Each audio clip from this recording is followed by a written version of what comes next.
Hello and welcome to another episode of the S.M.I.L.E-ing Boys Podcast. In this episode today, we're going to be exploring another pillar of happiness, which is the freedom pillar. But more specifically today, we're going to be delving into a psychological theory around the idea of the fragmented self. And this is going to be explored through an exercise which was created by S.M.I.L.E to explore how the idea of wearing masks really fit into this concept of freedom or inability to express authentically who we want to be in particular parts of our lives. So again, kind of delving in from some excerpts from some research, the World Happiness Reports 2012 highlights that no people can truly be happy if they do not feel that they are choosing the course of their own life. So that's an excerpt from the World Happiness Reports of 2012. The fragmented self is defined in essence as the compartmentalization of elements of self, leading to often contrasting versions of ourselves on display in various spaces we occupy within our lives. And that's something that's really interesting and even very pertinently metaphorical in this current post-COVID times where we actually adorn physical masks.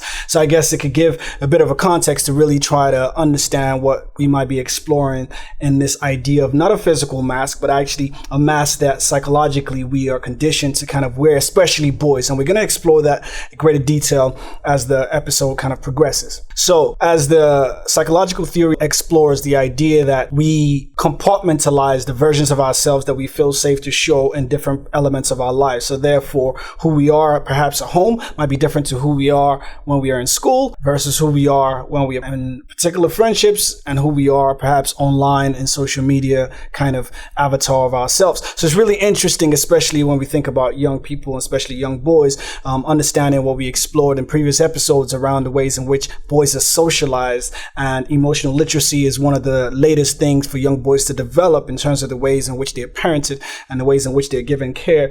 It then gives much more context to the ways in which as young boys it becomes very difficult to be able to shorten the gap between a version that they show in one part of their lives to another version they show in another part of their lives. So that's something that's really fascinating and interesting to really explore when we delve into this kind of theme at greater detail.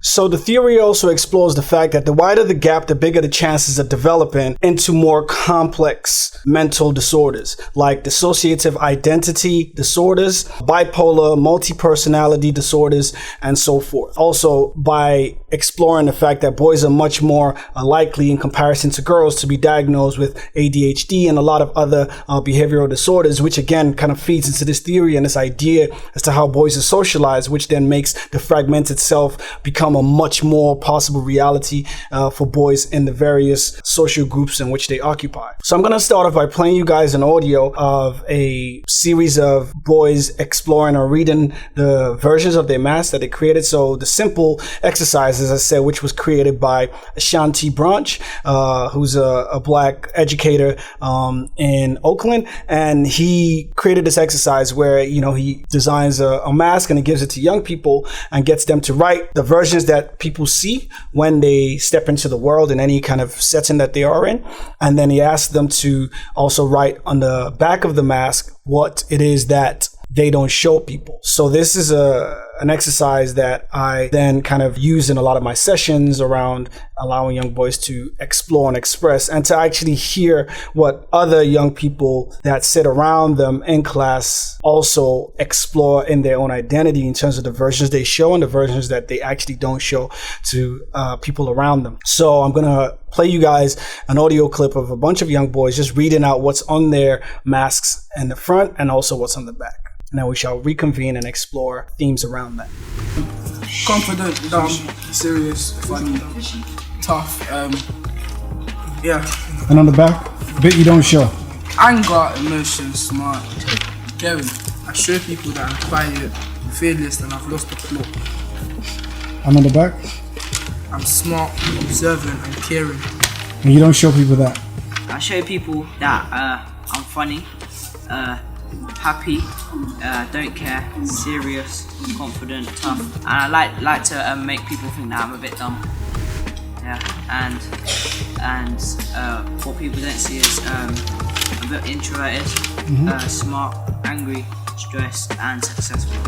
So on the front of your mask, what bit do you show? So I show people that I'm friendly, smart, funny, and easy to talk to. And on the other side, the bit you don't show? The hide is that I'm scared. I hide my strength, and when I'm upset. Great, thank you for sharing that. So it's really interesting to listen to a lot of these young boys give accounts of the versions of the masks that they show people who are in their everyday lives, and versus the version that they don't show, the characteristics and the elements of themselves that they choose to consciously, in some cases, actually withhold, with some young people specifically stating that I like to make people think that I am dumb. And it's really interesting to start to think about what is the conscious thought process that allows a young person to divide themselves in such a way, or us as people, that allows us to adorn a mask and show a version of ourselves to the world, and therefore reserve a different version to a different group of people, to a different setting in which we exist in.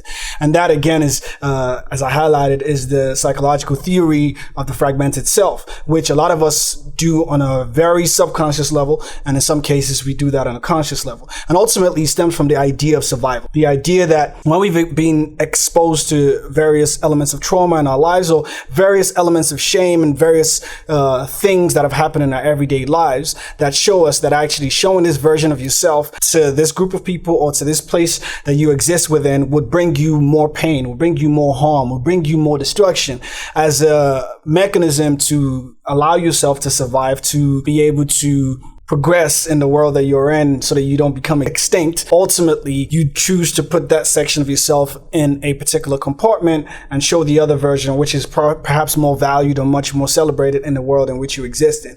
And ultimately, this becomes the regular norm for most of us, where we just shift and move versions of ourselves to different places where we feel they are safely received. And it's a really interesting thing when you start to think about that from a young person's perspective, and especially young boys in particular, understanding the fact that young boys naturally do not develop the emotional literacy until very late. They're not given the expressive abilities to be their authentic selves in most places, either through the ways in which they parented, either through the ways in which their friendships are socialized, in the fact that they are not allowed to say, in some cases, that they are feeling scared, right? Because in that environment or in that friendship, somebody might laugh at them and say, "Hey, bro, you're moist. Why are you scared, fam? Come on, gonna back it or what?" And all of a sudden, he cannot explore to this young boy that actually, I'm scared. I can't back it, Like, I'm not on it like that.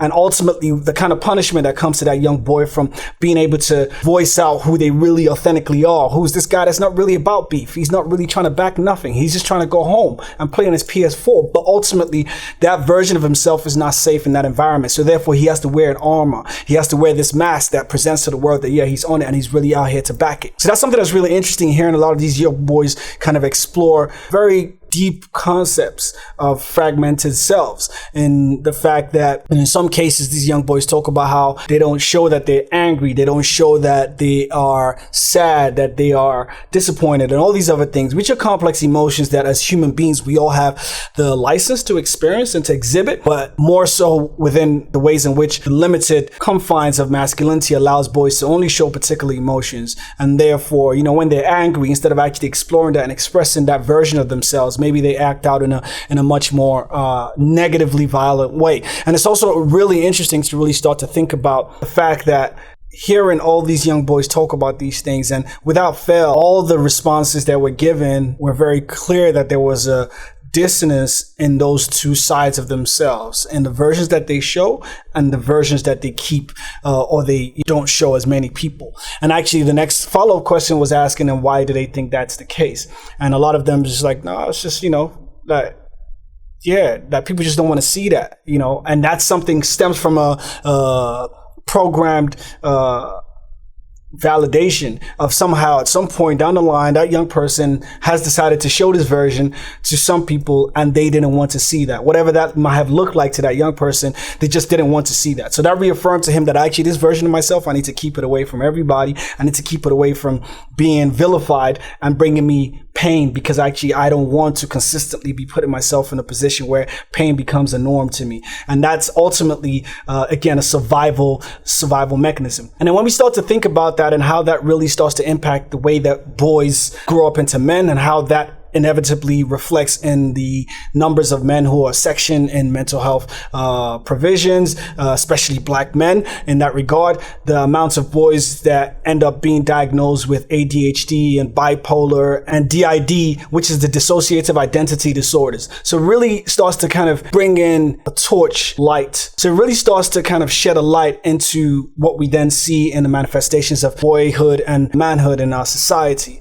Because when you start to think about the fact that 95% of the prison population are men, and also when we start to think about the fact that suicide rates are higher amongst men of black African Caribbean origin and middle-aged black African Caribbean men as well. So it starts to make you understand that, you know, there are so many ways in which this fragmented self starts to impact us, because the gap between the version that we show the world and the version that we don't show, the wider that gap is, the more the likelihood for a lot of these psychological and mental disorders to develop. And therefore, even negative behaviors start to fill into those gaps, because the wider they are, the less you're likely to show the version of who you think you authentically are to the rest of the world, the more that impacts your psychological kind of cognitive development. It impacts the ways in which you engage in your friendships and your relationships, and ultimately could lead to a lot of dangerous behaviors. So that's something that's, again, really interesting to really understand when we start to think about how we, you know, parent boys, how we police boys, how we provide conducive environments for boys to really authentically grow up to understand that the versions of themselves that they ultimately feel is authentic can be valued in a society, can be accepted without derision, can be championed. And ultimately, you know, we all play a part in trying to create a space and environment that is conducive for this version of masculinity and boyhood to be thriving. So understanding the fact that 15.1% of boys diagnosed with ADHD compared to 6.7% of girls based on the 2011 data from the National Survey of Children's Health. So the normal traumatization of boys in order to indoctrinate them into patriarchy is a part of the pain that we subject them to allow them to understand that actually, if you are to succeed in this world that is built by patriarchy, you need to learn to not feel this pain. And therefore, a big part of doing that is actually your brain starts to compartmentalize and think, okay, I'm not going to show this part to this version of people because I know it's going to bring me pain. And subsequently, it becomes a trained pattern of behavior which your brain registers and goes to as a default. So I think one of the things to really explore when we think about how can we start to create an environment that becomes conducive for boys to be less this way, and for us as men to grow up into a world where we become less fragmented in ourselves. Some of the things to really explore are, you know, creating environments that are conducive for boys and men to be wholesome. And when we talk about wholesome, we're talking about all versions of ourselves, right? Whatever it is that might be it a boy who wants to show this version of sadness to his friendships, or to show that he's scared, or to show that, you know, he's sad and he's crying, or to show his parents that actually he loves them, to hug him and to affirm him, to say that he's, you know, worthy and his love, like all these elements, which again, when you think about the ways in which boys are historically parented, these are not things that for most young boys that I either come in contact with, or the young boy that I was myself, these things were not things that were readily championed, or were not things that were supported or created an environment where these things were allowed to thrive. So that's again an onus that we need to take responsibility for in terms of how we raise, how we teach, how we parent, and how we friend boys, to allow them to be authentically their own version of who they think they are, and whether or not that aligns with who we believe they can be or they should be based on our culture, our religion, our own predefined ideas. We need to be able to step away and allow these boys the freedom to be that, because ultimately the closer the gap between the version that they show the rest of the world and the version that they show the people that they're closely connected to, then the less likely there are to be any developments of mental disorders or behavioral disorders or other kinds of negative trajectories that we see in boyhood around the ideas of violence, around the ideas of suicide and other mental health challenges as well. Another thing is modeling healthy versions of wholeness as a parent, or as a caregiver, or as a friend, or as a role model in the house, or in proximity to young people, especially young boys, because that's the most important thing. If they see that their mother or their father or their uncle, their guardian shows this version to them in the household, but then to see them outside and they're completely different people. They speak differently, they talk differently, they act differently, they show a different version of themselves than the child sees at home. All of a sudden their brain is thinking, what's happening there? I see dad say this when he's at home, but when he's outside, he's not this version of himself. So ultimately what they see modeled to them is actually, you shouldn't be authentically yourself in everywhere that you are. You need to be this version here and be this version here. On top of that, we need to also talk about the racial disparities that bring about the necessity for these code switching, that brings about the necessity for this fragmented self, because as people of color, as black men and black boys and black people in the world, we know that there's versions of ourselves that are demonized when we step out of the close proximity of the people that we love, where we don't have to preface anything we say with the fact that, oh, I'm not violent, I'm not going to kill you, or I'm not going to steal in this store. We don't have to preface any of our behaviors with any of those ideas. But when we step into the world, all of a sudden, those versions become a threat. As little as just being in the skin that you're in alone is a threat. So therefore, anything that we have to do to make that much more palatable, anything we have to do to allow that to be less threatening to the white populace and the society as a whole, is what we are taught to do. So therefore, by default, the environments that we grow up in, the environments that black boys grow up in, the environment that black girls grow up in, makes it almost impossible for the fragmented self to not develop, because when they are home, the ways in which they wear their hair, the ways in which they make jokes, the ways in which they engage and socialize. In the school environment, they are seen to be aggressive for the same thing. In the school environment, they are seen to be promiscuous because their uniform fits their body in a particular way. They are seen to be unkempt or unprofessional in places of corporate work because the ways in which they wear the authentic versions of themselves are not accepted or palatable in those spaces. So that's another thing to really think about from a societal perspective, what we create as systems that actually also allow for the fragmented self to develop much more readily in groups of people of color, black people particularly, and how that really sends a trajectory of more increased likelihood for mental health disorders to be diagnosed in black people, and specifically black men, and how that really is impacted in the Mental Health Act detention rates for black men as well. So that's something that's really interesting to start to think about on a micro and also on a macro scale in terms of the society that we are building for young boys to thrive. And hopefully, with all the things that's happening in the world and how so many systems should be and are being called to be abolished and redesigned and remodeled, that hopefully this is part of that change. This is part of that desire to rebuild a system and systems that actually allow for much more positively thriving systems for people of color and black boys to thrive in a positive way. Another thing is to begin to raise boys with emotional care, to show, again, the love that you want them to model themselves. So by being an example of that in the ways in which you treat the young boys, by providing space to ask them how they feel and to giving them the language to be able to articulate and making them understand that it's okay to feel this way and it's okay to feel that way, and to express that in an emotional manner, whatever that might be to that young boy, to give them the permission from a very young age to do that. And that's really important, specifically for caregivers and older siblings and parents and people like that who have proximity to young boys in the ways in which they are raised. Another thing is, again, to champion self-expression. I think that's really evident, but it's really important, to be able to allow boys to be authentically themselves, and that's something that I think I speak about a lot. And it's something that, in my own kind of personal upbringing is still a constant challenge in that, certain ways in which I express myself, even to the people that are closest to me, my mother, every now and again, she might say, oh, I don't like the fact that you wear that. I don't think you should wear this. I don't think you should wear that. And, from a young age, what that does to a young boy in terms of allowing him to identify or to see that this version of yourself is not what is accepted by this person. And therefore being forced to rethink what that version that you should be showing the world, so that you don't have to consistently face somebody who's somewhat affected by the way in which you choose to express yourself. And that's something that I think is really important in terms of how we, raise boys, to get them to feel totally comfortable in how they choose to express and show who they authentically want to be. And I think that's really, really, really important. I cannot overstate that enough, because an incident, happened this week. I shared that with a group of men that I am in a WhatsApp group with around just the ways in which something I wore my mother was unhappy about. And some men in that group spoke about similar experiences, in their childhood, how they wanted to dress a particular way, or even they bought a gift for a friend and it was a pink thing, and the father or the mother decided to send that back, saying that's not what you get get a boy,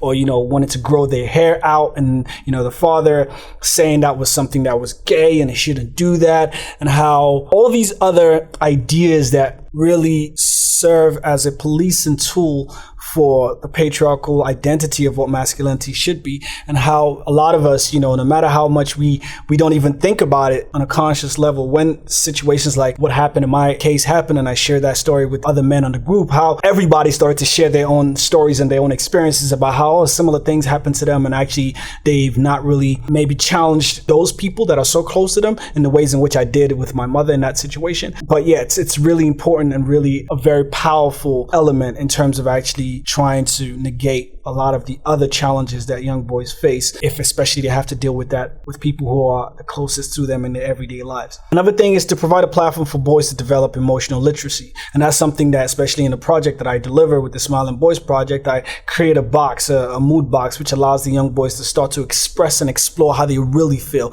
Not the version that they want to tell anybody else, but the version that is authentically how they feel. And, not the version that they just tell everybody else, but the version that they really feel like they are not able to tell anybody else. I encourage them to write that out, because I'm not going to read it, just for them to get into the habit of actually articulating how they feel and being able to be true to themselves about what it is they feel without actually being judged. And slowly, when they get into that habit of actually articulating and talking about it, then the next stage is they will feel much more comfortable to start to tell me or tell whoever it is about it, because they start to identify it much quicker. And that's something that's really important, especially when we think about raising boys. I'm going to end on this note to get you to think about this exercise. Very simple, how you can create this exercise in your own friendships, in your partnerships, in your relationship with your children, with your cousins, with your little brothers, parents, or whoever.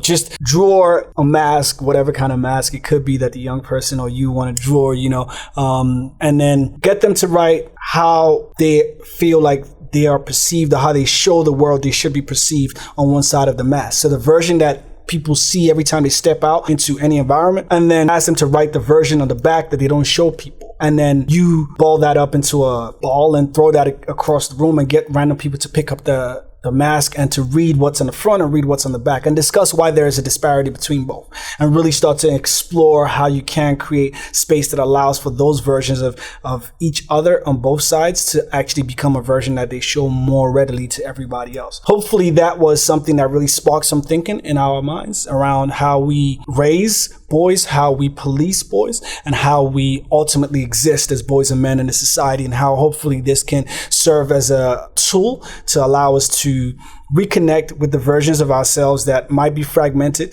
and how we can close that gap and narrow that gap much more efficiently in a bid to build a much more wholesome boy and man, and to repair a lot of the traumatic damages that have already existed and already manifested in the ways in which we engage in the society. So thank you guys so much. Hopefully today's episode was something that really strikes a chord within you and empowers you with tools to be able to make positive changes. See you guys on the next episode. Much peace and love.